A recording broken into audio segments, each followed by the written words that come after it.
মানুষের সেবার জন্য আমাদের শোভা মহিলা কল্যাণ সমিতির ব্রাঞ্চ অফিস এবং শোভা এডুকেশন ট্রেনিং সমস্ত রকমের শিক্ষা এখানকার করিমপুরের সমস্ত স্টুডেন্টরা এবং সাধারণ মানুষেরা সেবা পাবে। আজকে আমাদের মান্যগণ্য ব্যক্তি ডাক্তারবাবু রয়েছে, ইন্ডিয়ান ফিজিশিয়ান ডাক্তারবাবু রয়েছে, আই ডিপার্টমেন্ট রয়েছে, অজিতা মাসি রয়েছে, আমাদের নদিয়া ডিস্ট্রিক্টের ওয়ার্কিং প্রেসিডেন্ট রাজীব বিশ্বাস রয়েছে।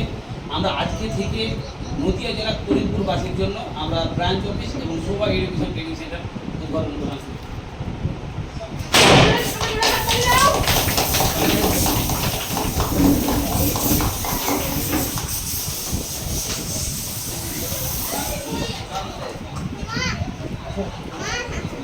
যারা স্টুডেন্ট তাদের হোস্টেলে থাকার ব্যবস্থা একটু আপনাদের মাধ্যমে দেখাবো।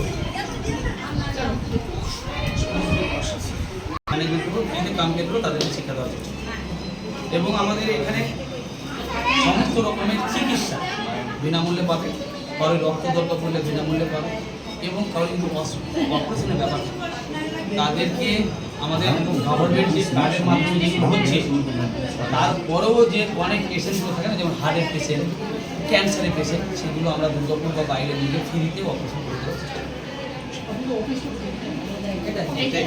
এটা হোস্টেল।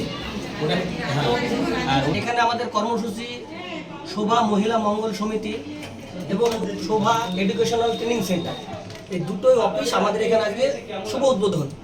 সেই উপলক্ষে এটা ধরছো কেন? আমরা এটা ধরুন অর্থাৎ হেলথ ক্যাম্পের ব্যাপারে যে বিভিন্ন ধরনের বয়স্কদের যে রোগীদের বা যাদের আছে তাদের ট্রিটমেন্টের জন্য যে সকল সাহায্য দরকার সেটা করার দরকার করবো। 18 বছরের নিচে যদি কোনো বাচ্চার বা যে কোনো 18 বছরের নিচে যে কোনো বাচ্চার হার্টের জন্য অপারেশন এবং কানের যদি কোনো প্রবলেম এবং চোখের যে কোনো প্রবলেম যেগুলো সার্জারি ব্যাপার আছে